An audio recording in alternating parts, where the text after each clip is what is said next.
Here's a privacy setting that I would recommend anyone or everyone who has a Poco Phone with Android 15 using the Google services to turn off. It's known as phone number sharing. I'll show you where to go to find it and how to turn it off and what it actually does.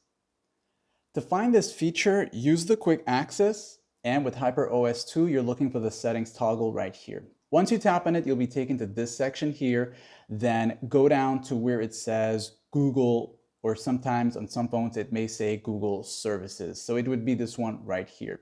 So go ahead and tap on it, this one right here. Once you enter into it, you'll most likely see your email up here to the top if you are signed into your Google account. I'm just putting it up so you won't see my email. And you want to go to where it says All Services right here. As you tap on All Services, you're going to see different settings for the Google apps.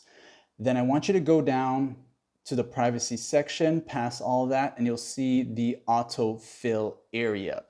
So for most of us, this will be turned on at default. It's the phone number sharing right here. And as you go here, you'll see this here, and you want to turn this off because it's going to give a sort of like a pop-up little screen that shows your number. So let's say before in the past, you might have filled out a form or an application or just registering your phone number with your information onto an app or a site. Google might have saved it and now it's showing up as a suggestion.